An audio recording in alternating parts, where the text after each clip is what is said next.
you gonna do this thing, or are we just gonna sit here? Hello and welcome to Season 4 of Masquerade Breach. I'm Blazewing. I am Kathryn Kosplays, otherwise known as Krisha. I'm Marley. And I'm Oceanus Veritas, also known as Cam. We're getting into episode 1 of this season. Welcome back. Before we get into that, however, guys, don't tell the Camarilla. It's Morbin Time. Oh, hell yeah. So in case you couldn't figure it out, we're talking about Morbius today. We just came from watching it. It's fresh in our minds. Let's talk about it. Who wants to go first? It wasn't. It was a movie. Mm-hmm. It wasn't good, nor was it bad. No, it wasn't good. But I can't say it's bad. It really felt like the two main actors, Jared Leto and the guy who played Lucian, Milo, whatever. Matt Smith? Yeah. It really just felt like they wanted a paycheck. They put no effort into their acting whatsoever. And then also, Jared Leto, I love him in other projects, I really do. But like, whenever the monster wasn't, like, they would go from like his growl, him in pain, and then the monster in pain. So it would be like this deep growl from the mouth, and then just from Jared Leto. So every time it just made me laugh. Also, the FBI people just broke every law when it comes to investigating something. Like, basically, it wasn't good. I didn't have a good time watching it. Legitimately, I was just like, yep, that was a movie. Anyone else? Okay. I will give my rendition of what it is. Did you want to know what vampires look like in the MC? Let me tell you about it. Marvel screwed the pooch on this one. Let me tell you just how bad they cast Jared Leto with Doctor Who. Remember, guys, fezzes are cool. So, my opinion is very, very similar to the fact that there were a lot of moments where the acting was very, very flawed.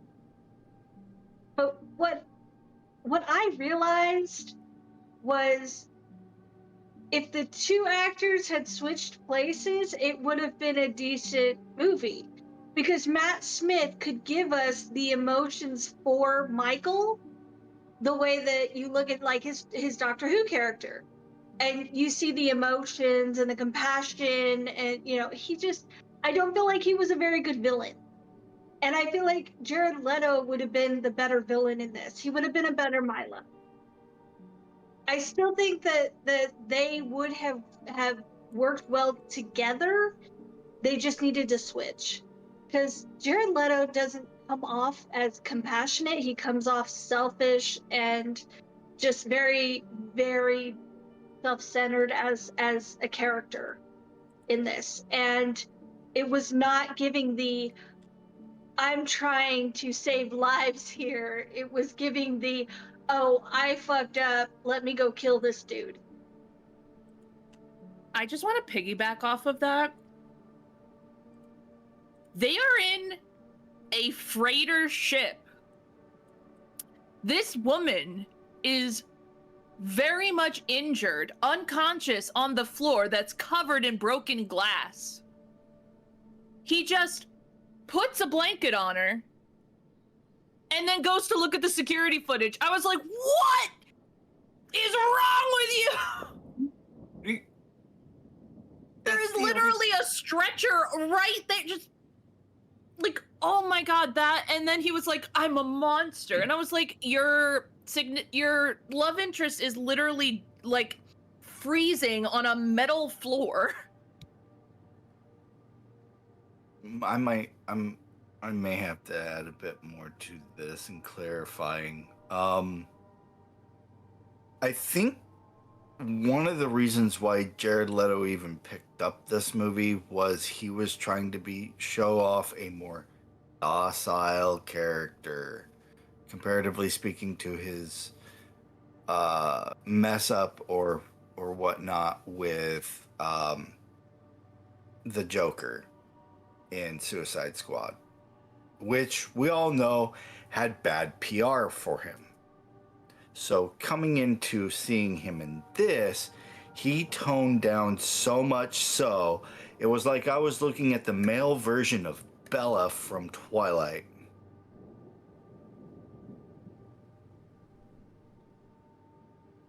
Am I the only one that even remotely liked this? For like, it wasn't. Okay. It wasn't good, but if it was on, I would watch it. Like, it isn't profound. I just think they could have done a lot better with what they had. Okay. You know, like, they had they had these incredible actors and then didn't do anything with them. Marley? I like the storyline. I'm good with the effects on this. Like, I feel like it was a very, very effect-heavy movie. And they did do it right, though. I didn't feel at all like I was overwhelmed by the effects. I understood when they needed to have them and when they didn't. Like, that part made sense. The story was a good story. I just feel like the actors should have switched places because each role needed something that the other person has been known to show. And maybe they were just trying to do roles that they weren't normally cast in, and I get that. I just don't feel like they were right for the roles they had. So, this isn't the first time I've seen this movie. I saw this movie in theaters when it came out. I was really excited for it when it came out. And I'm really sad that it bombed, because there's another movie that gives me the exact same vibes and feeling that this movie did. We've watched it. Dracula Untold. To an extent. Tell me that's not the exact same vibes. In places, yes. Absolutely in places. It had a definite low-key throwback, and I think I mentioned this while it was playing. What movie was I an Underworld reference. Underworld also gives those same vibes. Yep, it gave that same vibe. But the difference is I feel that there wasn't an emotional, like, in my opinion, with those other movies that make it different than this one specifically, is that there was an emotion, an investment in the character. You could see yourself in this character. In the moment when trying to get in this, it felt almost too alien for me. Okay, so let me ask you guys another question. Who here's a Doctor Who fan? How long have you been a Doctor Who fan for? Years. I've watched since the I guess the reboot, which would be this essentially within my timeline 2000, I think, is when it started. Who's your favorite Doctor? David Tennant. Marley? David Tennant. David Tennant? But I did like Matt Smith as the Doctor as well. Matt Smith runs David a second Tennant for me. What's that? Sorry, go ahead, Marley. I was going to say that Matt Smith was was the fun, goofy one, but when it came to like the emotional attachment I have, it was David Tennant because he had a lot more of the anger in his that I really just latched onto his story better.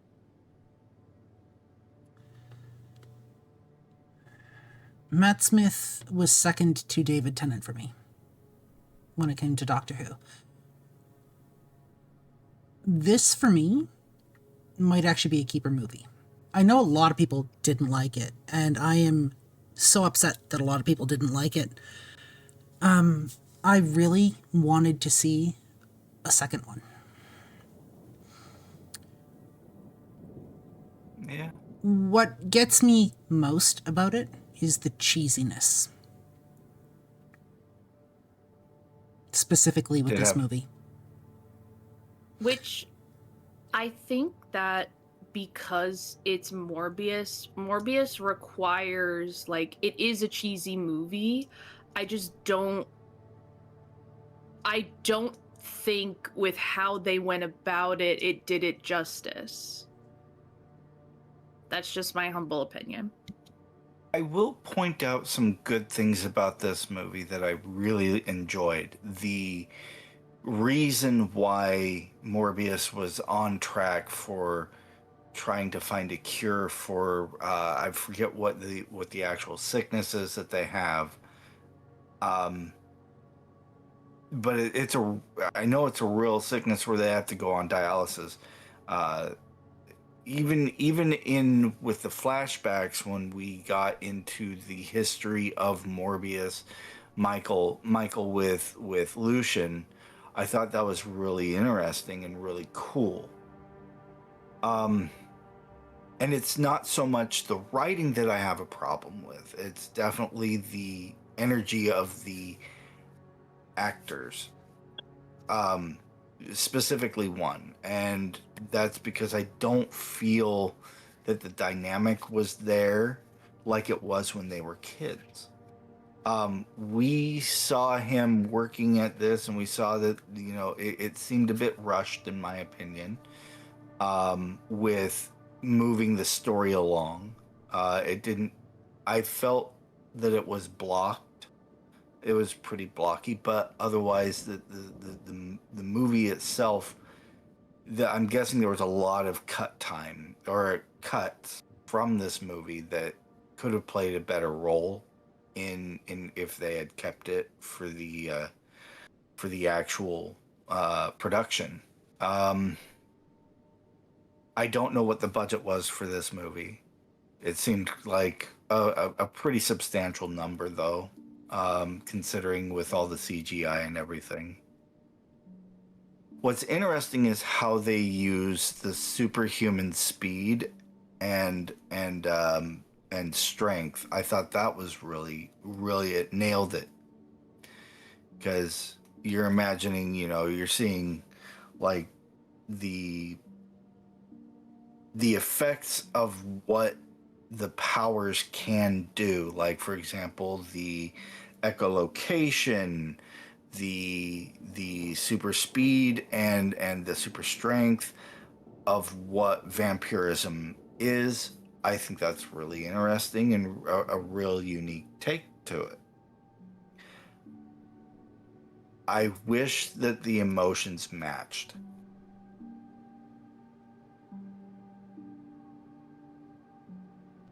Anyone else?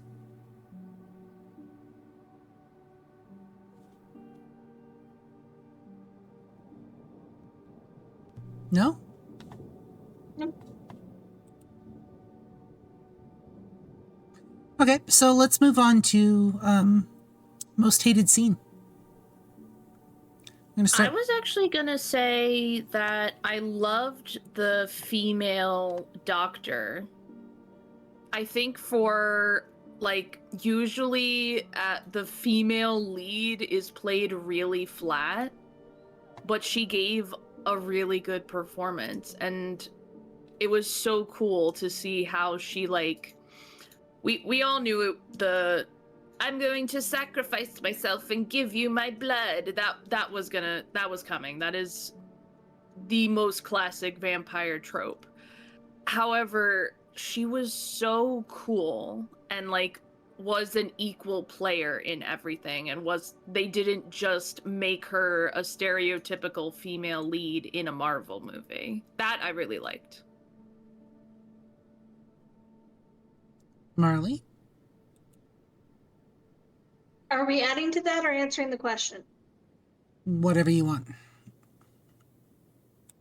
Okay, so I'm gonna add to something that was already mentioned, but it's not my most like hated scene per se, but those cops, like, really? WTF, mate? How many times can you bend and break the law in regards to this one man? And it's just sitting there watching it, and I'm just like, this is more comedy at this moment. So in my brain, I turned it into a comedy movie. The scene that I really didn't like was when they were interrogating him, and he's like cuffed to the table, and they're just like asking him all these questions and interrogating, and he's just like, I'm getting hungry. I did not feel that. I laughed, and I was like, I mean, I get hungry too if you put bacon in my face. Come on, people. Come on, give us a minute. Like, it's rude. Just no, we're not going there. He could have like at least like changed or something, or like had a power moment, and then I'd be like, there we go. That's a hungry guy. But no, he was just, I want food. And I'm just like, I'm not buying that, Jared. I'm sorry. I'm not. I don't feel like you want to eat me enough. And that's very rude. Most hated scene, Krisha.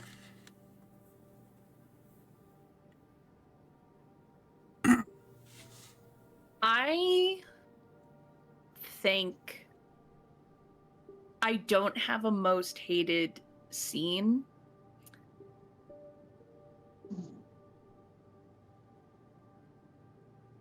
I think that just like anything with the cops, because they just kept breaking the law. Like, and also, okay. We are in the Marvel Cinematic Universe. Venom is in San Francisco. Right. Like, literally when they were like, oh, that thing that happened in San Francisco, that's Venom. There are superheroes. So why is it like... Like, I'm like, how... If you're gonna have a multi-universe with all of these, like, incredible, powerful people, why are these, like, New York FBI agents like, oh, he must be a vampire? Like, I feel like there should be a little more seriousness taken with a possible super being. Ocean? So there's a few. Not hated, but definitely made me go. One, if it's going for full vampirism, like they was trying to say, there has to be weaknesses. Outside of just the blood, I felt that they, again, the way the cops and FBI approached Morbius after finding out he isn't human, wasn't taken with the gravitas or the gravity of the situation properly. I really don't like the fact that they could be out in the sun. And I know that a lot of people will say, well, Dracula could. But I'm like, these are newly created vampires, for a lack of a better term of what they are. I don't know if that's actually what they are. Yeah, they're close, I think. They're more based off of bats. And we do allude bats to, like, the ability of a vampire being able to turn into a bat, or so to speak. The idea behind it felt it was good in the sense, like, the fact that they could eat as well, they could drink as well, alcohol, coffee, food, at least from what it was nuancing as being things they could do, but they needed to drink the blood, which I think is a good thing. I wanted to know more about what they were, because they really heavily leaned into the idea of, a lot of the tropes regarding, like, crosses, stake through the heart, rocks in the mouth, that kind of thing. And then, of course, you see Morbius come up with, this is straight iron, and it will kill not only a human, but a bat as well. Like, I get that, and that's cool. The parts that I didn't like was, like, if you're gonna go, vampiristic or a vampire in this, go with things that they can, that they're, I mean, I guess it's difficult. I have a difficult time pinpointing what I can't say it's a real hated scene, and I can't really say that it's a hated scene. If it's not vampire, it's not vampire.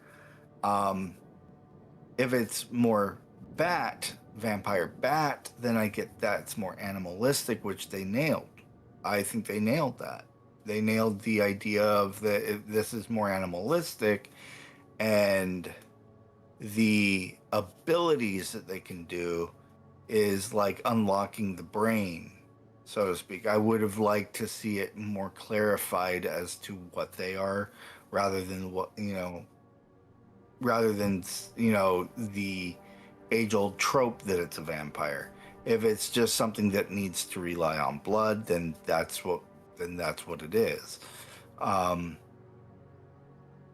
liked a lot of the story that it did in the comics, and of course, you know how I feel about that. You're going to end up with kind of a disappointment watching something that you've read in comics being placed on the big screen, because there's not a whole lot of time. Their time frame is a lot shorter.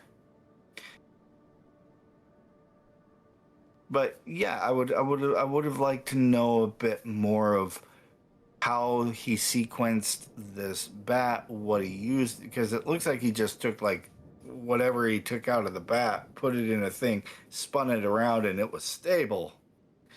And then he, injected it into the mouse, and the mouse, spasm, died, and then came back. That was an interesting take. Yeah, it's hard to really pinpoint what a hated scene is, because at this point it's not really a hated scene. It's just if they're not vampires, then they're not vampires. But the story I liked.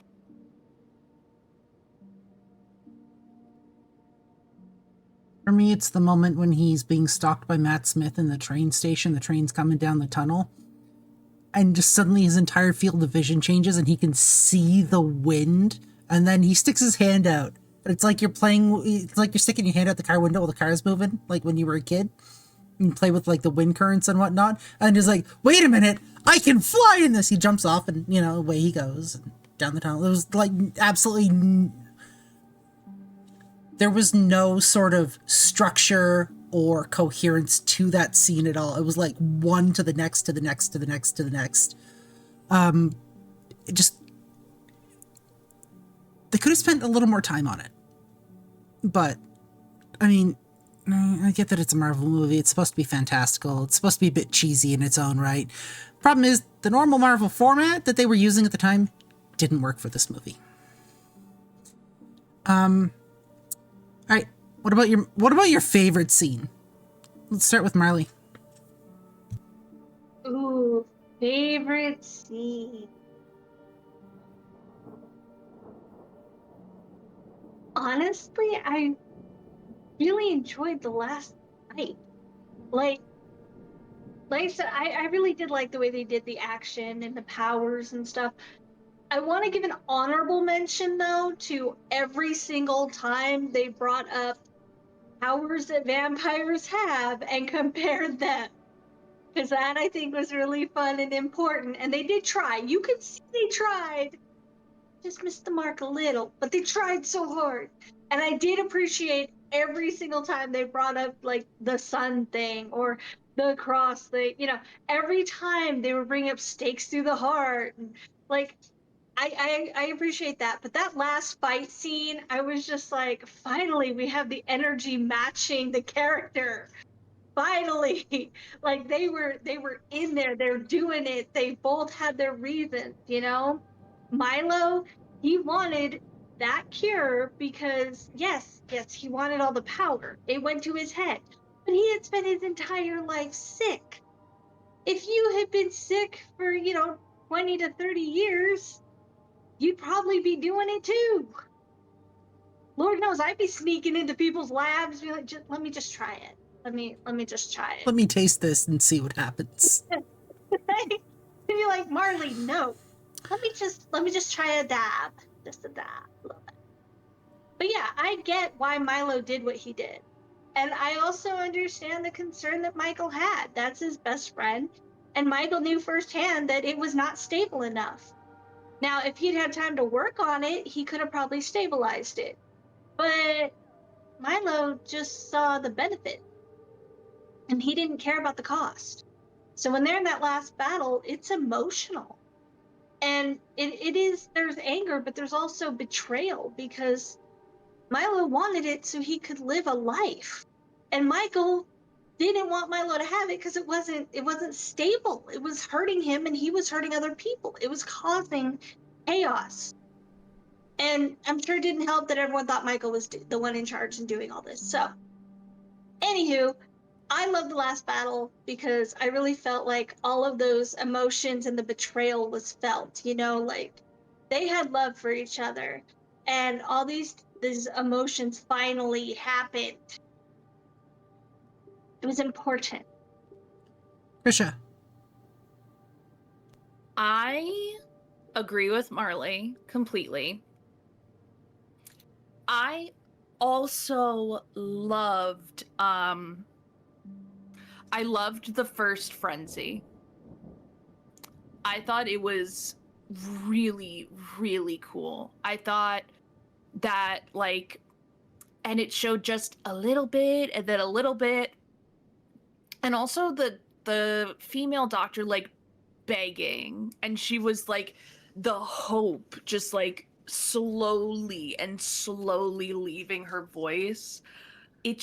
That was so cool. I thought that was really well done. The action was really well done. The action sequences were very well done. I think that the acting overall could have been a bit better. Ocean? My favorite scene's a bit different. I like the character Lucian Milo is. That feeling of being in the shadow of Michael and him trying to connect with Michael on an equal footing. When they first end up in the fight, in their argument, it's not even a fight, it's an argument where he's like, so you get to live and I get to die. It felt like, why do you keep this from me, knowing full well you have been trying to work this and this is my last hope, this is what you told me was the last hope, and you chose to deny it from me. So that was the first betrayal that Milo / Lucian felt. And Milo in the understanding, took it because he knew that Michael would have kept it from him until he died. And Michael's response of "it's a curse," it felt like I could see why Lucian acted the way he did. Stole it because he knew his best friend so well that if he didn't agree with it, he wouldn't do it. Period. End of story. That was him digging his heels in, and he wouldn't do it. That emotional connection, while granted it could have been more pronounced, in my opinion, it was probably one of the more profound scenes in that movie. Morbius is an interesting movie when it comes to that. So that was one of my favorite scenes, was to see the first betrayal of Michael to Lucian / Milo.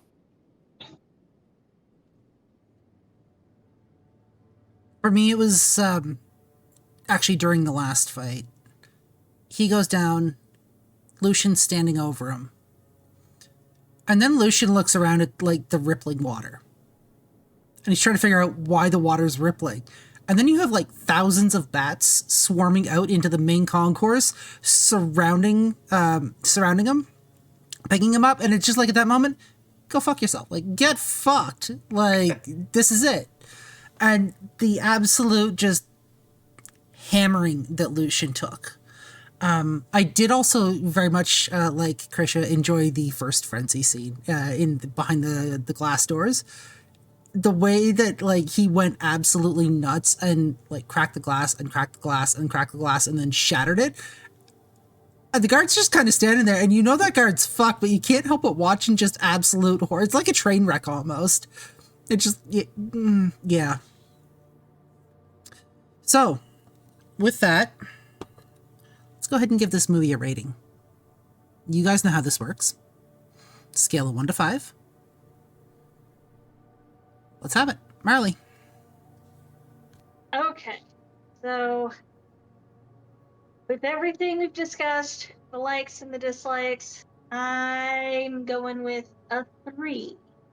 Because it is a movie I will watch. I will watch it over and over again, no problem. But my brain had to turn it into a comedy just so I could keep up. And we know I love my bad movies. So, yeah, there has to be some points off when I had to change the movie for myself. Krisha. It's a 3. If you guys put it on, I will watch it, but I don't think this movie isn't going in my top list. Ocean. So, I'm going to give this movie on its own a 3. The reason why I give it a 3 is because I know that it follows suit to the Marvel, and I have seen where Morbius has showed up in other Marvel movies as a small spot. It has its place. I would not call this a vampire movie, though.